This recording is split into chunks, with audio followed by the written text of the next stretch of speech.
Iran ആണവ പരീക്ഷണം നടത്തിയെന്ന് ഇസ്രായേലി മാധ്യമങ്ങൾ. തെക്ക് വടക്കൻ തലസ്ഥാന നഗരിയോട് ചേർന്നുകൊണ്ടാണ് ഇത്തരമൊരു പരീക്ഷണം നടത്തിയത് എന്നുള്ള റിപ്പോർട്ടാണ് ഇപ്പോൾ ഇസ്രായേലിൻ്റെ മാധ്യമങ്ങൾ പ്രസിദ്ധീകരിച്ചിരിക്കുന്നത്. ഇതോടുകൂടി ഈ വിഷയവുമായിട്ട് ബന്ധപ്പെട്ട് അന്താരാഷ്ട്ര തലത്തിൽ വലിയ ചർച്ചാ കാര്യങ്ങൾ ആരംഭിച്ചു. ആണവ പരീക്ഷണം നടത്തുന്നതുമായിട്ട് ബന്ധപ്പെട്ട് ഇതിനു മുൻപ് ഇറാൻ ഒരു സ്ഥിരീകരണ റിപ്പോർട്ട് നൽകി തങ്ങളുടെ കൈവശത്തിൽ ആണവായുധം ഇല്ല, അത്തരം പ്രവർത്തികൾ ചെയ്യില്ല എന്ന തരത്തിലൊക്കെ റിപ്പോർട്ട് ചെയ്തിട്ടുണ്ട് എന്നുള്ളതും, എന്നാൽ ഇപ്പോൾ ആ ആണവ പരീക്ഷണം നടത്തിയിട്ടുണ്ട്, അത് ഏതിൻ്റെ അടിസ്ഥാനത്തിലാണ് എന്ന തരത്തിലുള്ള ചൂടേറിയ ചർച്ചകളാണ് ഇപ്പോൾ ഇസ്രായേലിൻ്റെ ഭാഗത്തു നിന്ന് ഇപ്പോൾ പുറത്തു വന്നുകൊണ്ടിരിക്കുന്നത്. ഇതിന് കൃത്യമായ രീതിയിലുള്ള പ്രതികരണ കാര്യങ്ങളൊന്നും ഇറാന്റെ ഭാഗത്ത് ഉണ്ടായിട്ടില്ല. എന്നാൽ അതിന് സാധ്യതയുണ്ട് എന്ന തരത്തിൽ IAEA ചില റിപ്പോർട്ട് പുറത്തുവിട്ടതായിരിക്കുന്ന വിവരങ്ങളുണ്ട്. കാര്യം സമ്പുഷ്ട യുറേനിയം ഇറാന്റെ കൈവശത്തിൽ ഉണ്ട് എന്നുള്ളതും അവർക്ക് എപ്പോൾ വേണമെങ്കിലും ആണവ പരീക്ഷണം നടത്താൻ പാകത്തിലാണ് അവരുടെ സംവിധാന കാര്യങ്ങൾ എന്ന തരത്തിലാണ് അന്ന് റിപ്പോർട്ട് ചെയ്തത്. ആ റിപ്പോർട്ടിനെ സാധൂകരിക്കുന്ന തരത്തിലാണ് ഇപ്പോഴത്തെ ഇറാന്റെ നടപടി എന്ന് ഈ ഇസ്രായേലി പത്രങ്ങൾ പറയുന്നു. ഇപ്പോഴത്തെ നിലവിലെ സാഹചര്യങ്ങൾ അവസ്ഥ എന്ന് പറയുന്നത് വളരെ കൃത്യതയോട് കൂടിയിട്ട് ആ പത്രത്തിൻ്റെ ചില ആദ്യം തന്നെ തെഹ്റാൻ ടൈംസ് ഈ കാര്യങ്ങൾ നിഷേധിച്ചു കൊണ്ട് ഒരു കുറിപ്പിറക്കിയിരുന്നു. അതിൻ്റെ തുടർച്ചയായ രീതിയിലാണ് ടെലവീവ് പോസ്റ്റ് ഇത് ക്രോസ് ചെയ്തുകൊണ്ട് അങ്ങനെയല്ല അവരത് കള്ളത്തരം പറയുന്നു എന്ന തരത്തിൽ റിപ്പോർട്ട് പ്രസിദ്ധീകരിച്ചുകൊണ്ട് അതിൻ്റെ കുറേ വിവരണങ്ങൾ അതിൻ്റെ ഭാഗത്ത് നൽകിയിരിക്കുന്നത്. സമ്പുഷ്ട യുറേനിയം അത് പൂർണ്ണമായി നശിപ്പിക്കാൻ വേണ്ടിയിട്ട് 2 തരത്തിലുള്ള യുദ്ധങ്ങൾ അല്ലെങ്കിൽ ആക്രമണങ്ങൾ ഇസ്രായേലിൻ്റെ ഭാഗത്തുനിന്നും അമേരിക്കയുടെ ഭാഗത്തുനിന്നും ഉണ്ടായിട്ടുണ്ട്. ഈ ആക്രമണത്തോട് കൂടിയിട്ട് തന്നെ യഥാർത്ഥത്തിൽ പൂർണ്ണമായ രീതിയിൽ ഇറാന്റെ ആണവശേഷി നശിച്ചു എന്ന് ഇസ്രായേലും അമേരിക്കയും തുല്യമായ രീതിയിൽ പറഞ്ഞതാണ്. വല്ലാതെ വൈകാതെ തന്നെ ഇറാൻ അത് നിഷേധിക്കുകയും തങ്ങളുടെ ആണവ റിയാക്ടറുമായിട്ട് ബന്ധപ്പെട്ട സംവിധാനത്തിന് യാതൊരുവിധ പോറലും ഏറ്റിട്ടില്ലെന്നും അത് സുരക്ഷിതമാണ് എന്ന റിപ്പോർട്ടും പുറത്തു വന്നു. അതിനെ സ്ഥിരീകരിച്ചുകൊണ്ട് IAEA റിപ്പോർട്ട് പുറത്തുവിടുകയും ചെയ്തു. ഇതോടെ ഇറാന്റെ കൈവശത്തിൽ സമ്പുഷ്ടീകരണമായിരിക്കുന്ന യുറേനിയം ഉണ്ട് എന്ന് ലോകം സ്ഥിരീകരിക്കുകയും ലോകം അങ്ങനെ തന്നെ വിശ്വസിക്കുകയുമാണ് ചെയ്യുന്നത്.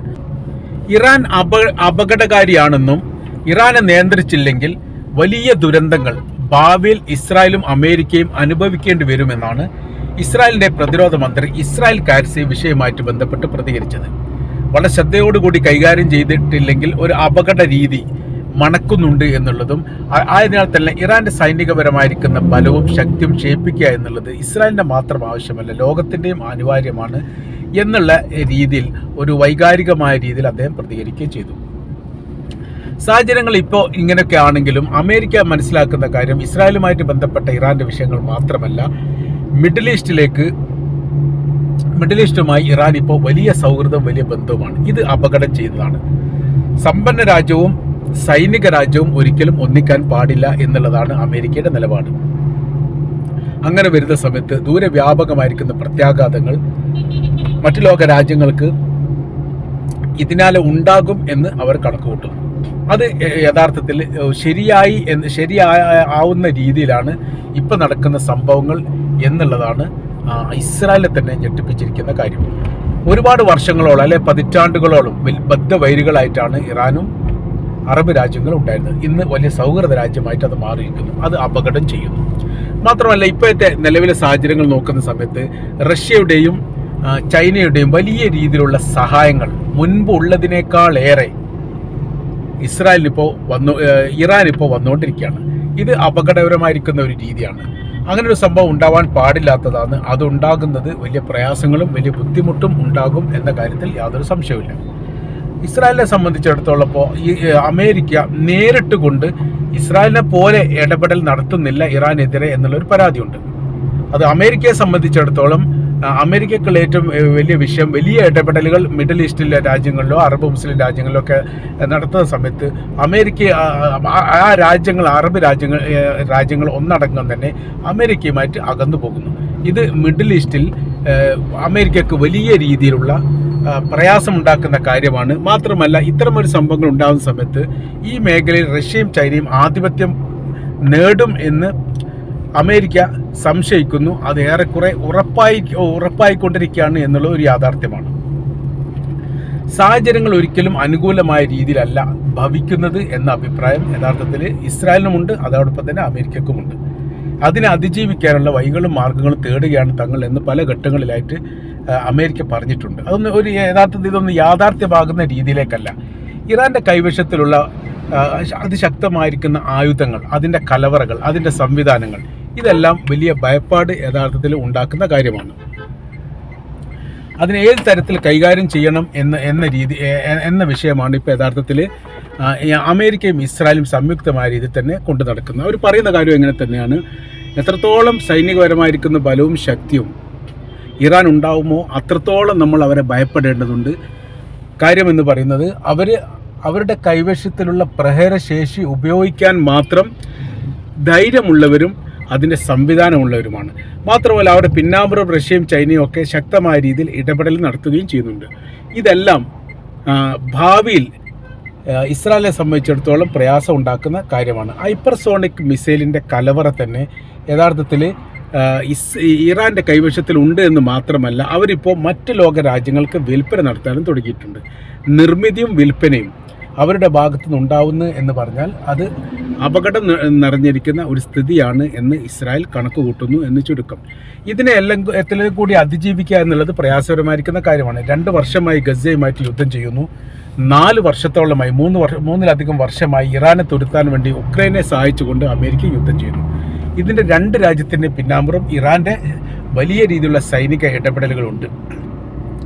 2 തരത്തിലാണ് ആ സൈനിക ഇടപെടലുമായിട്ട് ബന്ധപ്പെട്ട കാര്യത്തെക്കുറിച്ച് പറയുന്നത്.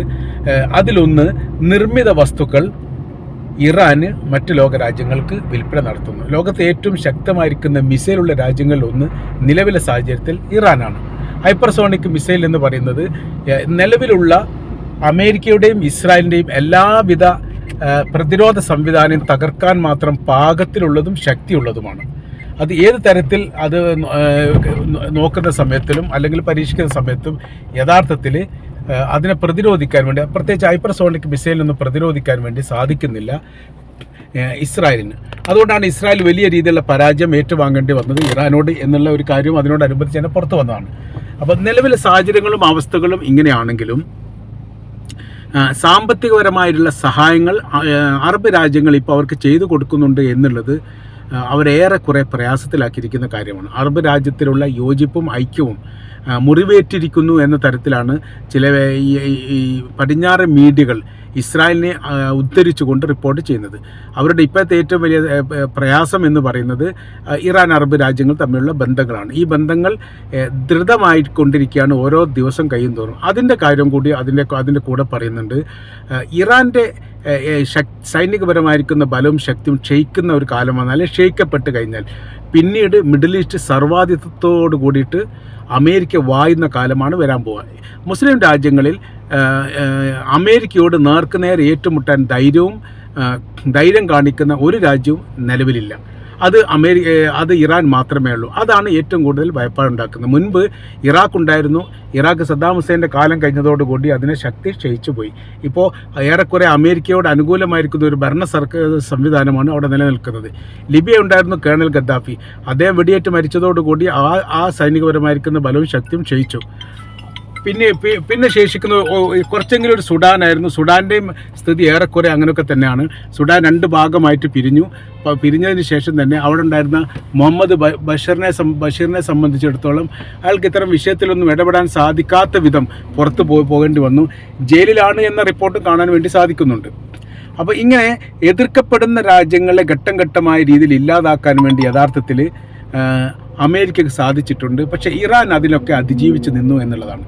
തുർക്കിയും ഏറെക്കുറെ ഇപ്പോൾ ഇറാൻ്റെ പക്ഷത്തേക്ക് ചേർന്ന് നിൽക്കുന്ന ഒരു സ്ഥിതിയും കാണാൻ വേണ്ടി സാധിക്കുന്നുണ്ട്. അതൊരു പറയുകയും ചെയ്യുന്നുണ്ട്. തുർക്കി മുൻപത്തെ പോലെ നമ്മൾ വിചാരിക്കുന്ന പോലെ മനസ്സിലാക്കുന്ന ഒരു രീതിയിലോ അല്ല, വ്യത്യസ്തമായിരിക്കുന്ന നിലപാടോടുകൂടി ഇസ്രായേൽ അമേരിക്കൻ വിരുദ്ധത പല രീതിയിലും പ്രകടിപ്പിക്കുന്നുണ്ട്. UN സഭയിൽ പോലും ഇസ്രായേൽ പ്രധാനമന്ത്രി നെതന്യാഹു ഭീകരവാദിയാണ് എന്ന് ഉറക്കെ പറഞ്ഞ രാജ്യങ്ങളിലൊന്ന് തുർക്കിയാണ്. അപ്പോൾ തുർക്കിയെയും പ്രതിരോധിക്കേണ്ടതാണ്. പക്ഷേ ഇറാനിനെ പോലെ വൈകാരികപരമായ രീതിയിൽ വിഷയത്തിൽ ഇടപെട്ടുകൊണ്ട് യുദ്ധസമാന സാഹചര്യങ്ങൾ സൃഷ്ടിക്കാൻ തുർക്കി മെനക്കെടാറില്ല, തുർക്കി അല്ലെങ്കിൽ ധൈര്യം കാണിക്കാറില്ല എന്നുള്ളതൊരു യാഥാർത്ഥ്യമാണ്. അപ്പോൾ അങ്ങനെ വരുന്ന സമയത്ത് തുർക്കി അല്ല ലക്ഷ്യം, ഇറാനാണ്. ഇറാൻ വീണ് കഴിഞ്ഞാൽ മിഡിൽ ഈസ്റ്റിനെ സംബന്ധിച്ചിടത്തോളം അവർക്ക് വിഷയമില്ലാത്ത രീതിയിൽ അത് അവസാനിക്കും.